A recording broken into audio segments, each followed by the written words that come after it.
Merci de nous rester fidèles à l'heure du journal. Madame, Monsieur le journal, les titres, bienvenue. Toutes les frontières avec Haïti sont fermées depuis 6 heures ce matin selon ce qu'a ordonné le président dominicain Luis Abinader en représailles à l'exploitation de la rivière Massacre par des agriculteurs haïtiens. Le gouvernement haïtien dit prendre acte de la décision de la République dominicaine de fermer ses frontières. Il continue de prôner le dialogue comme la meilleure voie pour résoudre ce conflit. La décision des autorités dominicaines a fait bondir des organisations de défense des droits des migrants. Le groupe d'appui aux rapatriés et réfugiés GAR encourage la poursuite de ces travaux.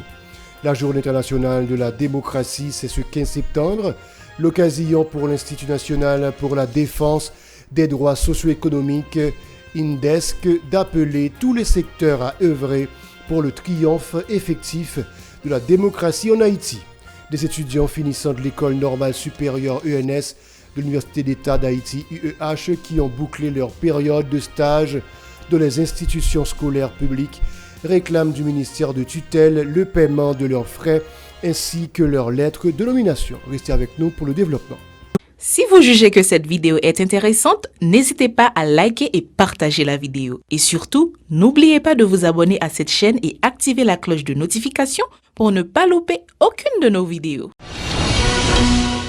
De retour, madame, monsieur, comme annoncé en titre, la tension monte entre les autorités haïtiennes et dominicaines autour du dossier concernant la rivière Massacre. En effet, toutes les frontières avec Haïti sont fermées depuis 6 heures ce matin, selon ce qu'a ordonné le président dominicain Luis Abinader en représailles à l'exploitation de la rivière Massacre par des agriculteurs haïtiens. En réaction, le gouvernement haïtien dit prendre acte de la décision de la République dominicaine de fermer ses frontières avec Haïti. Il rappelle le droit d'Haïti de décider souverainement de l'exploitation de ses ressources naturelles. Haïti a, comme la République dominicaine avec laquelle elle partage la rivière Massacre, l'entier droit d'y faire des prises conformément à l'accord de 1929, a souligné le gouvernement. Il annonce que toutes les dispositions que de droit seront prises pour protéger les intérêts du pays.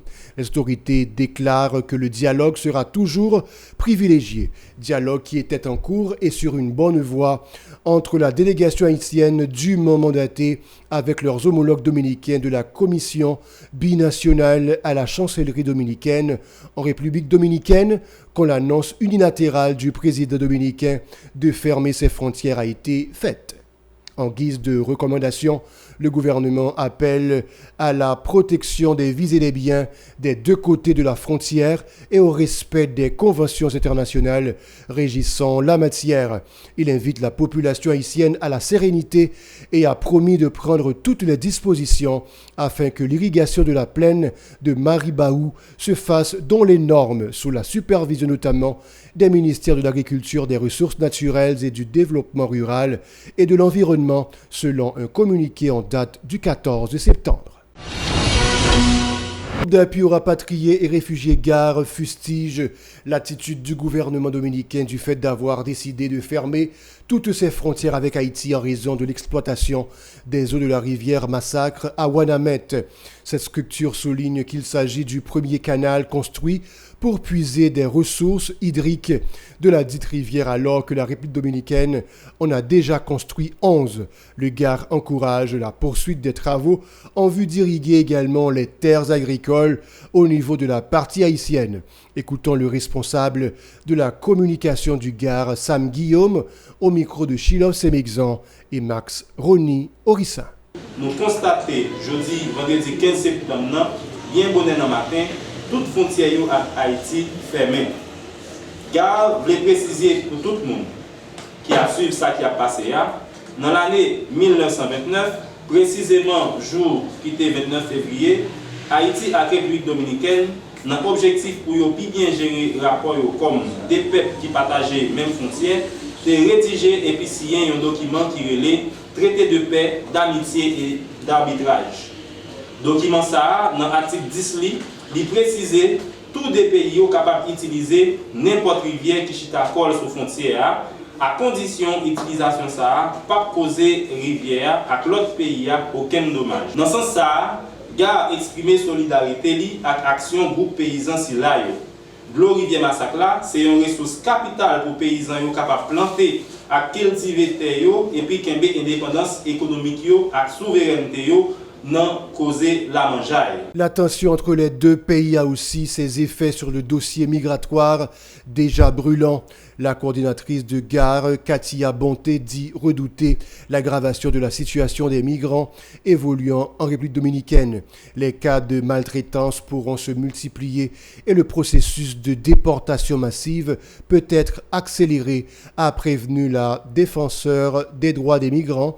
Katia Bonté a en outre critiqué le gouvernement dominicain du fait de n'avoir pas mis en application les protocoles d'accord signés avec Haïti, notamment celui relatif au rapatriement des migrants illégaux.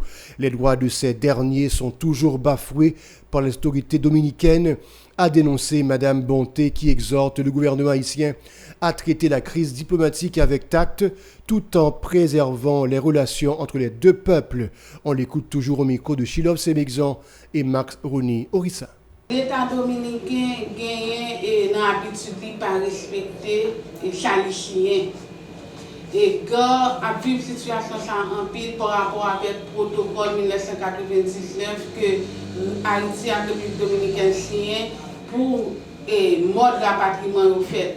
Mais ça n'a pas jamais arrivé que la République dominicaine respecte le rapatriement fait. J'en ai signé pour le rapatriement haïtien fait. Donc, nous, ça vient faire nous croire que la République dominicaine, l'État dominicain, pas respecter ça ici. Donc, j'en ai dit dans notre noir et que nous demandons pour l'État haïtien faire respecter ça signé. Donc, journée aujourd'hui, donc nous trouvons bizarre et drôle et que côté République dominicaine prend décision, fermer frontières n'importe comment. Son bagage que une déclaration conjointe côté d'accord que pas de problème pour captage dans les fait. Donc nous pensons qu'il faut l'État haïtien chita non seulement sous traité avec sous déclaration conjointe et qui est fait. Le syndicat des ouvriers du textile et de l'habillement et bataille ouvrière Sodabo a soufflé vendredi la 12e bougie de la lutte pour la défense des droits des syndicalistes dans le secteur de la sous-traitance. Les ouvriers sont en butte à de sérieuses difficultés en cette période de crise accentuée par la violence des gangs armés, a dénoncé la syndicaliste Christy Farley-Buteau lors d'une conférence de presse. On l'écoute au micro de Osé Victorin et Max Rouni Orissa. 15 septembre 2011, 15 septembre 2023, ça fait 12 années de combat dans l'élite syndicale là pour nous exister comme syndicat combatif qui défend l'intérêt ouvriers dans le secteur textile. L'objectif de la conférence, c'est pour faire un bilan sur l'activité nous menée pendant 12 mois derniers et puis fixer position sur la situation socio-économique difficile population à ouvriers dans le facteur en particulier. Sorti 15 septembre 2022, pour arriver 15 septembre aujourd'hui, nous avons fait face à une pile de crise économique à cause de problèmes d'insécurité, banditisme, politique, toute qualité nous gagnons dans le pays. C'est une crise sans pareil, nous pas de gens connaître avant. Insécurité généralisée qui peut aller en pile monde dans la population à plusieurs camarades ouvriers ouvrières. C'est soit kidnappé ou bien déplacement forcé dans un quartier réputé très chaud. Conditions sociales, mon cap vivent dans massio à ouvriers en particulier, participants dégradés, tellement qu'il y a une inflation tête chargée avec la vie chère qui fait explication chaque jour. Les syndicalistes ont profité de l'occasion pour continuer de solliciter une augmentation du salaire minimum journalier. Ils condamnent l'attitude du gouvernement du fait d'avoir minimisé les manifestations de rue qu'ils avaient organisées pour faire entendre leur voix. Écoutons leur syndicaliste Josué Pierre. Dans le mois de février 2022, nous avons arrivé à lâcher 185 gouttes en plus sur 500 gouttes là dans le gouvernement de facto Ariel Henry. Pour l'exercice 2022-2023, il y a plus passé 1,5 milliard de gouttes nous arrivons joindre dans le budget pour environ 60 000 ouvriers dans le secteur textile là. Ça fait chaque ouvrier a bien pour recevoir 25 000 gouttes pendant une période de 6 mois. Dans le mois de mai 2023, nous organiser diverses conférences débats sous salaire minimum. Nous organiser plusieurs journées manifestations dans la rue Port-au-Prince pour exiger au gouvernement ajuster salaire minimum là, et puis nous dénoncer phénomène d'insécurité cap taille banda dans le pays. Ça qui la cause en pile usine fermé porte yo. Malgré ça, le gouvernement fait comme si yo pas tant de voix ouvriers à travailler yo. Journée internationale de la démocratie a été commémorée ce 15 septembre. À l'occasion, l'Institut national pour la défense des droits socio-économiques, INDESC, a appelé tous les secteurs à œuvrer pour le triomphe effectif de la démocratie en Haïti. Le responsable de cette organisation, Fredo Jean-Charles, a fait remarquer que les principes démocratiques sont étroitement liés au respect des droits fondamentaux des citoyens. Il a aussi souligné que la Constitution reste la boussole de tout régime démocratique. Écoutons ses propos au micro d'Aubert Le Charles et de Jocelyne François. Dans l'occasion de la Journée internationale de la démocratie, INDESC a décidé pour lui comme si organiser une conférence de débat dans l'idée pour parler sur une série de sujets li estimé qui comme si pas vraiment abordés dans la société. Donc pour qui ça? Parce que nous connaissons la démocratie en Haïti, c'était une grosse victoire pour le Haïti. Parce que les Noirs sortis dans la dictature des Duvaliers, pour nous vivre dans la démocratie veut dire pour le Haïtien, jouissance et garantie droit humains, droit à la liberté d'expression, droit au logement, droit à la liberté de conscience, droit syndical, droit pour nous parler libre, pour prononcer, pour participer dans l'activité politique et puis mettre le gouvernement et puis participer dans l'activité sociopolitique du pays. Donc pendant ce temps, de jour en jour, nous regardons que la démocratie que le peuple haïtien est espéré pour passer de côté. Donc INDESC, c'est une organisation de droit, il était jugé bon pour nous capables d'organiser une conférence de débat parce que nous avons une constitution qui fuit bataille contre du Duvalier, qui est la constitution du 29 mars 1900. Fredo Jean-Charles dit aussi déplorer l'absence et le dysfonctionnement de plusieurs institutions indispensables à la mission de l'État régalien. Il préconise un consensus entre tous les acteurs pour dégeler la crise et faciliter la tenue d'élections pour renouveler le personnel politique du pays. Ces déclarations, une fois de plus au micro d'Aubert Charles et de Jocelyne François. Une démocratie caractérisée par surtout donc les élections, la prise du pouvoir par les biais des élections. Et nous avons dit depuis qu'il y a des élections organisées dans le pays, donc un pile monde pas vraiment songer. Deuxièmement, nous avons une situation extra-constitutionnelle. Que même les gens qui sont dans l'État n'ont pas existé et de façon que la Constitution prévoit pour entrer dans l'État.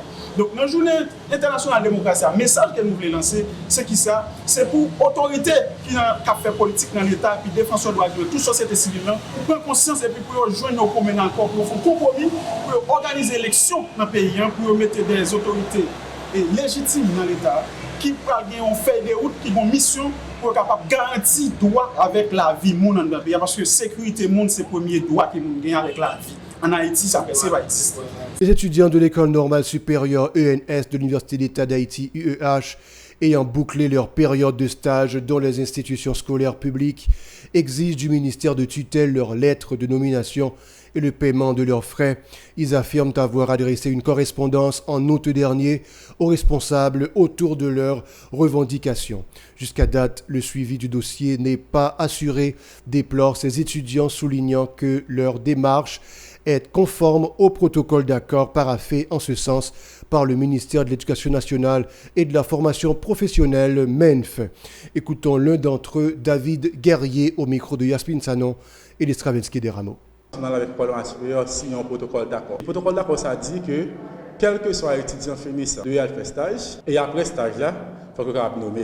Dans le cas de ça, jour qui était après plusieurs pourparlers que nous avons avec le responsable ministère là, nous finissons par chita ensemble 22 mai, lundi qui était 22 mai 2023, côté directeur enseignement secondaire là, nous avons chita pour nous conclure ensemble de entente pour nous faire le stage. Et c'est dans l'optique ça que nous avons pris lettre là 22 mai pour nous aller dans le stage. Dans le stage là, nous faisons stage nous devons faire là, nous accomplir selon l'engagement que nous avons gagné. Maintenant nous faisons stage là depuis fin mois juillet. Depuis jour ça, nous avons essayé d'entrer pour parler avec le responsable ministère là, particulièrement le directeur Miguel, qui va nous garantie, qui était nous garantie pour mieux dire que la nomination a suivre. Et pour justice, nous disons là, nous ne pouvons pas rien. C'est dans l'optique ça, jour qui était 30 août 2023, nous avons écrit ministère de l'Éducation nationale, nous avons entré en communication avec le directeur Miguel, nous avons écrit aussi sa direction de l'école supérieure, de façon à ce que nous puissions faire processus de nomination en cours. Et c'est ça qui fait que pour juger là, je dis que c'est 15 septembre 2023, nous n'aurons jamais aucune notification de ministère. Nous connaissons déjà le protocole d'accord qui dit que stage plus nomination. Eh bien, nous finissons avec stage, nous avons dit au ministre de Simaniga que il est le temps pour que nous puissions nommer. La fin du journal, bon week-end à vous tous et à vous tous sur la chaîne 54.